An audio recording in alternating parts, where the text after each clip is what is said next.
Alors, si j'avais la réponse à cette question, je serais le roi du monde.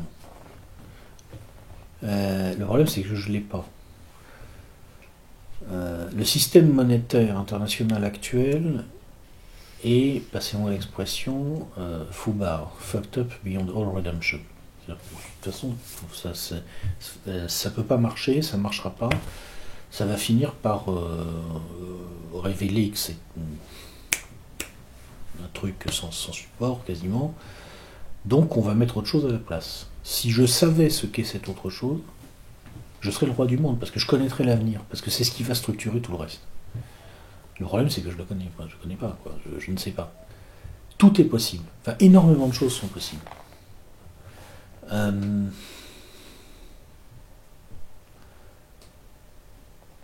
Personnellement, sur le plan, si vous voulez, de la querelle entre chartalistes et métallistes, moi je ne prends pas parti. Je fais partie des gens qui pensent que en la matière, il n'y a pas de vérité vraie, en quelque sorte. Ce qui compte, c'est que ça marche. Bon, je vois pas trop comment, dans un monde où il y aurait plus d'hyperpuissance américaine, on pourrait encore avoir un système appuyant les monnaies sur une monnaie. Parce que il faut voir que ça a été possible pendant un moment, parce qu'en gros, les Américains étaient surpuissants. C'est-à-dire que si vous allez au fond des choses, vous savez, dans les anciens systèmes antiques, les gens avaient la monnaie de leur prince. Depuis Bretton Woods, les gens ont le prince de leur monnaie. C'est-à-dire que, en fait, c'est le pouvoir, mais le pouvoir géostratégique, militaire en dernière analyse, qui dit, ben voilà, la monnaie c'est ça. Le dollar est monnaie de référence, alors qu'il est plus appuyé sur l'économie américaine, maintenant c'est évident, parce que tout simplement le monde entier a les jetons de l'US Army. Bon. Si demain le monde entier n'a plus les jetons de l'US Army, la question pour savoir qui va dire ce qu'est la monnaie, c'est de qui le monde entier aura-t-il les jetons. Et il y a une situation qui pourrait bien apparaître, qui est que finalement, tout le monde a un peu les jetons de tout le monde. En général, dans ces cas-là, on se rabat sur un sous-jacent métallique. Parce que ça, au moins, c'est accepté partout. Ça a de fortes chances de se terminer comme ça, je pense. Mais je ne sais pas sous quelle forme. C'est pas forcément un étalon or, ça peut être d'autres choses. Par exemple, ça peut être on peut décider que c'est un panier de matières premières. Bon.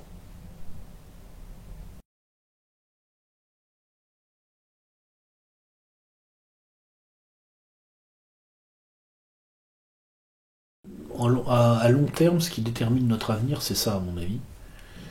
Parce qu'en fait, au-delà, aujourd'hui vous avez deux économies. Vous avez l'économie des économistes, l'économie financiarisée, avec toutes ces théories, qu'une personne normalement constituée peut plus comprendre, je crois, honnêtement, avec des gens qui vous expliquent plus je prête, plus j'ai d'argent, plus je m'endette, plus j'ai d'argent aussi. Ouais, d'accord, bon, ok. Et puis vous avez l'économie réelle, du monde réel, et en fait c'est quelque chose de très simple. L'économie du monde réel est quelque chose d'extrêmement simple. Ça consiste à dire on va dissiper de l'énergie pour déplacer ou transformer de la matière pour livrer des produits ou des prestations de services dont on a besoin. Point. Ça commence donc par on va dissiper de l'énergie. Donc c'est la quantité d'énergie à dissiper qui vous dit ce que vous pourrez faire ou pas. Il est évident qu'aujourd'hui, par exemple, nous ici en Occident, on est dans des sociétés qui fonctionnent à peu près à 5 tonnes équivalent pétrole par an et par personne, et que sur une planète qui serait peuplée par 10 milliards d'habitants en 2040 ou 2050, ça veut dire qu'il faudrait avoir 50 milliards de tonnes équivalent pétrole à dissiper si tout le monde doit vivre comme nous. Bon, aujourd'hui, on a 12 milliards de tonnes équivalent pétrole. L'Agence internationale de l'énergie est parvenue, on ne sait pas trop comment, à des courbes qui lui disent qu'on aura peut-être 18 milliards ou 17 milliards à dissiper en 2030 ou 2035, quelque chose comme ça. Peut-être grâce au pétrole de schiste. Alors il y a le pétrole de schiste, mais l'Agence internationale de l'énergie, c'est des mecs qui ont le sens de l'humour, parce que ils ont fait leur courbe, Et alors leur courbe dit, ça match ce qu'ils ont fait par ailleurs, la courbe de la demande. C'est-à-dire que leur courbe de l'offre match leur courbe de la demande. Et alors en fait, ils cumulent les sources d'énergie sur lesquelles ils ont des prévisions, qui seront peut-être justes, qui seront peut-être fausses, bon, et puis il y a un écart. Mais ça match quand même parce qu'ils ont rajouté une catégorie qui s'appelle unknown. Oh bah ok. Donc ton moteur, comment il va marcher à l'unknown? Ne t'inquiète pas. Parce qu'il y a eu, en tout cas, il y a eu un rapport de l'Agence internationale de l'énergie où ils avaient fait comme ça. Je sais pas comment ils font maintenant, mais je crois que je crois que c'est le World Outlook machin de. Je crois que c'est 2010 ou 2011 où ils avaient fait ça. Moi, j'avais vu ça, ça m'avait fait mourir de rire. Bon, donc, de toute façon, on voit très bien qu'entre les appétits de croissance d'une planète où tout le monde veut vivre comme des Occidentaux, puis la réalité, ça marche pas. Donc, ou bien il y a un miracle technologique qui se produit, et on est sauvé, ou bien il n'y en a pas, et alors là, forcément, ça va être moins sympa. Bon. Et en fait, c'est ça qui est important, c'est-à-dire que tous les délires actuels sur l'euro, sur le dollar, sur l'économie financiarisée, et sur l'économie néoclassique, tout ce que je viens de vous expliquer avant, il faut bien voir que tout ça, en fait, ça n'a... oui, c'est important à court terme parce que ça détermine la façon dont on va gérer les choses à court terme. Mais à long terme, ça n'a aucune importance, ça ne changera rien, c'est du blabla. Ce qui compte, ce qui est important, c'est pas les conneries que racontent les économistes. Ce qui compte, c'est de savoir si les chercheurs et les ingénieurs vont déboucher ou pas. Si oui, ça devrait être sympa. Sinon, ça va pas être sympa du tout. Alors, qu'est-ce qui va se passer? Moi, j'ai lu plein de bouquins. Si vous voulez rigoler simplement, vous en lisez deux. Je vous conseillerais simplement deux. Et vous regardez les deux avenirs qui sont décrits. Un bouquin de Richard Weinberg, La fin de la croissance. Enfin, le titre anglais c'est The End of Growth. Je crois que le titre français c'est La fin de la croissance. Et un bouquin de Jeremy Rifkin, La nouvelle société du coût marginal zéro. Vous lisez simplement ces deux bouquins et vous comparez les mondes que ces deux auteurs imaginent pour dans 20-30 ans. Mais ça n'a rien à voir. Pourquoi? Parce que d'un côté, il y en a un qui dit il n'y aura pas de miracle technologique, ça c'est Weinberg, et de l'autre, il y en a un qui dit il y aura un miracle technologique, ça c'est Rifkin. Et c'est pas du tout le même monde, ça n'a rien à voir. Alors Rifkin, c'est autour des énergies renouvelables.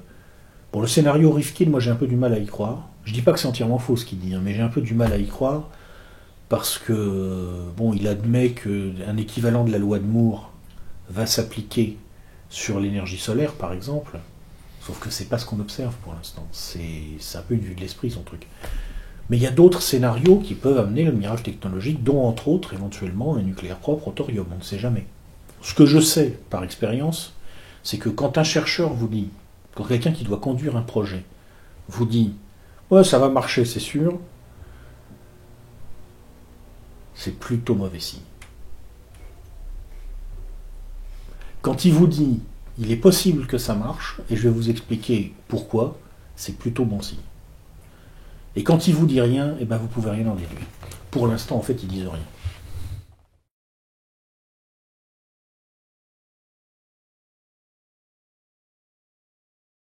Notre objectif, c'est pas simplement à un instant T d'échapper à l'emprise du système, c'est vraiment d'y échapper de façon structurelle. On veut sortir de ce système, pas parce que ça nous ferait plaisir en soi, mais parce qu'il devient de plus en plus difficile à supporter.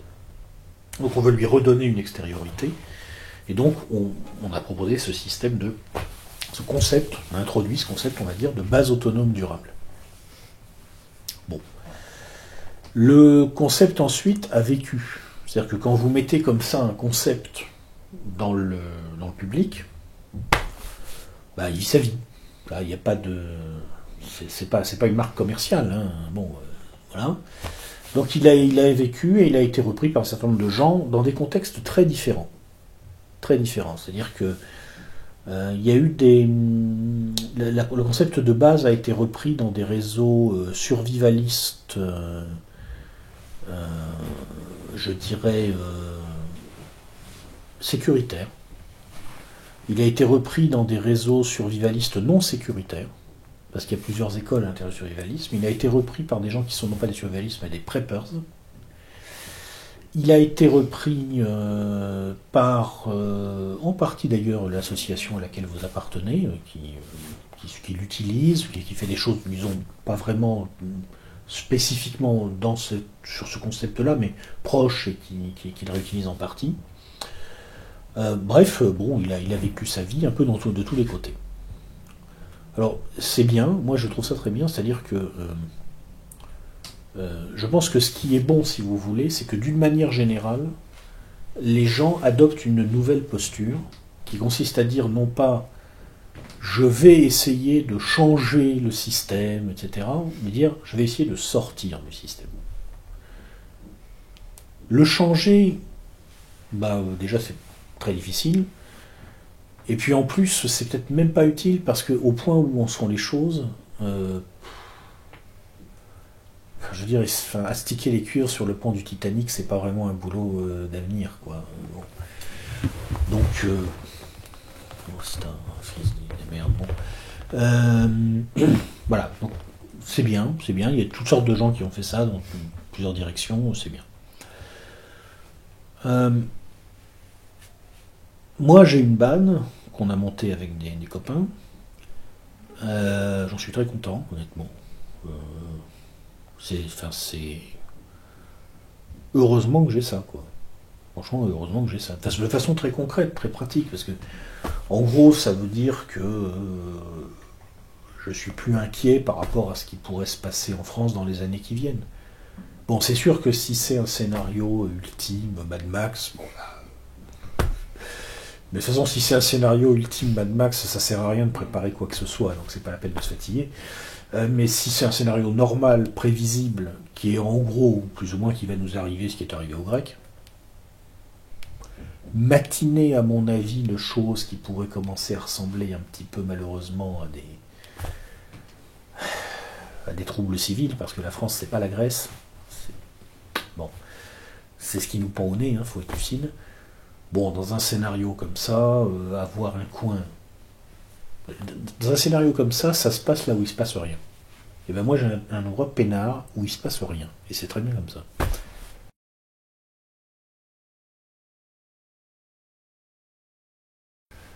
Alors, bon, d'abord ce que j'ai repéré, c'est très inquiétant. Je vais essayer de dire les choses gentiment. En fait, si vous voulez foirer une banne, faites-la avec des militants de chez militants. C'est-à-dire faites-la avec des mecs qui sont dans le militantisme professionnel, entre guillemets. Parce que c'est des gens, si vous voulez, ils ont un rapport au réel qui n'est pas normal. C'est-à-dire que dans une BAD, quand vous montez une BAD, qu'est-ce qui est important? C'est pas que les mecs aient les bonnes idées. C'est pas que les mecs aient lu le bon bouquin. C'est pas que les mecs soient d'accord avec vous sur les grands choix politiques structurants à l'horizon 2050 au Kazakhstan. On s'en fout. Ce qui est important, tout simplement, c'est que voilà, il va falloir retaper cette pièce. Donc il faut que le mec il soit là le week-end où on va faire le boulot. Et il faut qu'il accepte d'écouter le gars qui sait faire et qui va lui expliquer, je sais pas moi, comment il faut utiliser du mortier gris pour retaper un morceau d'un vieux mur normand. Comment il faut que le mec il accepte d'écouter un mec qui va lui dire voilà, pour monter une butte de culture sur butte, il faut faire de telle ou telle façon. Bon, c'est ce qu'on attend. Et ben, les mecs qui sont dans le trip militant de chez militant, ça, ils savent pas faire. C'est très marrant. C'est-à-dire, c'est des mecs qui ont tellement vécu dans le discours, ils ont tellement vécu dans le... que quand ils sont devant le réel, il y a un côté... Ah mais, tu veux dire qu'il faut le faire nous-mêmes, vraiment? Bon, donc... J'essaye de dire les choses gentiment, mais je suis obligé de le dire. Il faut pas essayer de le faire avec des militants. Moi, c'est ce que j'ai constaté. Les mecs avec qui je fais ça, maintenant, ça marche bien. Aucun d'entre eux n'est dans un trip militant de chez militant. Tout simplement. Par ailleurs, c'est des gens qui sont stables. C'est-à-dire que, quelque part, dans la vie, il n'y a pas de mystère. Un type qui arrive à 30-35 ans et qui n'est pas stabilisé, c'est qu'il y a un problème. Donc méfiez-vous de ces profils-là. Méfiez-vous de ces profils-là. Après, vous pouvez regarder, je veux dire, faut jamais enfermer les gens comme ça dans un type, mais bon. Faites-le avec des gens qui sont stables. Et puis, essayez d'avoir des gens qui ont à peu près le même niveau d'études, le même niveau socio-éducatif. C'est pas que il y a des problèmes. Enfin, je veux dire, vous pouvez avoir des gens qui sont bac plus 10 et qui sont des tarés intégraux, et des gens qui sont bac moins 10 et qui sont très intelligents. Ça, c'est comme ça. Mais il faut s'attendre à ce que les gens aient du mal à communiquer si vous avez en même temps, dans la même structure, des bac plus 5 et des bac moins 5. Parce que la façon de parler n'est pas la même, le rapport aux choses n'est pas le même. Donc faites-le entre gens qui sont assez homogènes à ce niveau-là. Voilà, une certaine homogénéité aussi au niveau classe sociale. Bon, vous pouvez avoir des trucs un peu divers, mais il ne faut pas que ça soit excessif, quoi. Parce que le problème que vous allez avoir si vous le faites en groupe, c'est que s'il y a des mecs qui gagnent 10 fois plus que d'autres, ça va poser problème. Et puis, faites-le de façon à ne jamais vous trouver dans une situation où vous êtes obligé de réussir à une étape donnée. C'est-à-dire que dans ce genre de projet, l'important en fait c'est de pouvoir échouer. Vous planterez des trucs. Nous on a planté plein de trucs, je veux dire, voilà, parce que au départ on ne sait pas faire. Faut pas être dans l'obligation de faire le truc, quoi. Si c'est planté, bon bah c'est pas grave, on va refaire. Et si vous faites comme ça, et faites glisser les vies. Ne cherchez pas à soulever vos vies pour les amener vers autre chose. Faites-les glisser doucement. Petit à petit. Quand les opportunités se présentent, en restant souple. Et au bout de quelques années, moi j'ai fait ça honnêtement. Là maintenant, qu'est-ce qui se passe? Tout simplement, j'ai plusieurs cordes à mon arc. J'ai une vie normale. Je ne suis pas sorti du système. C'est pas la peine. On peut créer une extériorité au système tout en restant dedans. Parce que ça a des avantages d'être dedans. J'ai une vie normale, j'ai mon pied-à-terre à Paris, j'ai mon boulot ici, voilà. Par ailleurs, le reste du temps, quand je pars du boulot, quand je pars de Paris, je quitte le système, je rentre dans un autre monde à côté, où ça fonctionne d'une autre façon. Ok, ben, quoi qu'il advienne, je suis couvert. Et faites comme ça. Et franchement, d'après mon expérience, là, si vous faites comme ça, vous vous en porterez bien.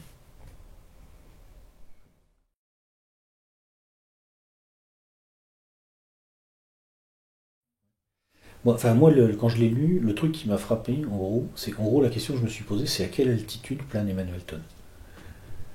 Waouh. Oh.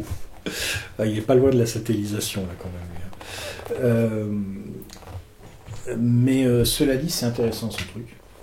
En particulier, moi, bon, sachant qu'il plane à très très au-dessus de l'orbite géostationnaire. Bon, enfin, par certains côtés, il n'est pas du tout dans le monde réel. Mais c'est vraiment intéressant parce que, en fait, il a fait de façon systématisée, statistique et solide des travaux qui m'ont permis personnellement de mieux comprendre certaines choses. C'est-à-dire que, bon, ça fait un certain temps en France que je sentais qu'il se passait quelque chose de très bizarre, de très très curieux. J'arrivais pas à comprendre ce que c'était que ce parti socialiste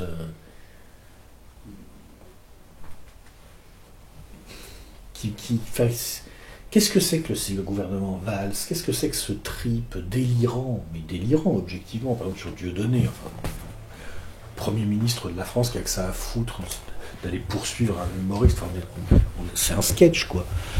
Qu'est-ce que c'est que ce délire quasi religieux? Je veux dire, et j'ai été vraiment frappé, honnêtement, du fait que finalement, on a presque l'impression que le laïcisme français, contemporain, reprend les méthodes, les logiques, les dynamiques profondes qui étaient jadis celles du catholicisme d'État français. C'est-à-dire que c'est curieux, avant on avait un programme d'ordre moral, maintenant on a un programme d'ordre moral à l'envers. Alors c'est tout inversé, mais en fait c'est pareil, c'est les mêmes logiques. Et moi quand j'ai vu les processions à Saint-Charlie dans les rues, j'étais pété de rire, je me suis dit, ils vont bientôt marcher derrière une icône de charme ou je sais pas quoi, mais ça va pas bien. Et j'ai compris, en lisant Todd, quelque chose d'important. En fait, ces laïcistes français actuels, il ne faut pas les comprendre comme les héritiers de la République des bouffeurs de curés du temps jadis. Parce qu'en France, ça fait longtemps qu'il y a un face-à-face entre deux dogmatiques. Effectivement, la dogmatique catholique d'un côté, la dogmatique anticléricale en quelque sorte de l'autre. Le parti de la calotte contre le parti de l'instituteur, donc mais pas une version française, quoi. Ça fait longtemps. Mais ça, c'était avant. C'est pas comme ça qu'il faut les comprendre. En fait, quand on s'intéresse à et c'est un truc, j'aurais dû le comprendre moi-même, parce que il se trouve que, comme j'aime bien fréquenter tout le monde, discuter avec tout le monde, je me suis beaucoup rapproché de gens qui font partie du Parti Socialiste. Parce que quand il y a un truc que je comprends pas, j'aime bien discuter avec eux. Donc j'ai discuté avec des militants du PS, etc. Et j'avais déjà remarqué une ou deux fois que c'était assez curieux ce qu'ils me disaient. Par exemple, je me souviens d'un militant socialiste me disant en Bretagne, nous on n'a pas de problème avec le Front National, et ça c'est en grande partie grâce à l'Église catholique. C'est quand même assez étonnant, quoi. Je veux dire, un militant socialiste qui dit merci au curé de dire en chair qu'il ne faut pas voter FN. Wow, on est où là? Qu'est-ce qui se passe? Et Todd a mis le doigt dessus. En fait, nos vieilles catégories, dont on a l'impression qu'elles existent toujours, qui opposent la vieille dogmatique catholique à la presque aussi vieille finalement maintenant dogmatique laïciste, c'est plus ça. C'est plus ça, ça marche plus comme ça. Le Parti socialiste actuel, c'est le résultat d'une fusion bizarre entre des véhicules idéologiques, en quelque sorte, venus à l'origine de cette gauche anticléricale, et des gens qui sont sortis du catholicisme dans les années 60-70 et qui viennent des vieilles régions catholiques du pays. Et donc en fait, ça explique aussi un autre phénomène très curieux que j'avais constaté, qui me paraissait complètement incompréhensible, qui était que, bon, moi je ne suis pas catholique personnellement, et je n'ai jamais rencontré d'intolérance catholique en France. Jamais. Comment ça se fait? Enfin, je veux dire, normalement en France, vu l'histoire du pays, il existe historiquement une intolérance catholique. Normalement, là, il y a 2-3 ans, j'ai été donné une conférence à l'Action française. Bon, je ne sais pas si Charles Maurras aurait été très content, franchement. Comme arien catholique, je passe pas le test. Hein. Là, je teste pas, hein, c'est clair. Hein, bon, c'est raté. Comment ça se fait? Oh, il n'y a eu aucun problème. Aucun. J'ai rencontré des cathotranies. Tout ce qu'il y a de plus cathotranie à fond. Jamais je n'ai eu d'intolérance de leur part.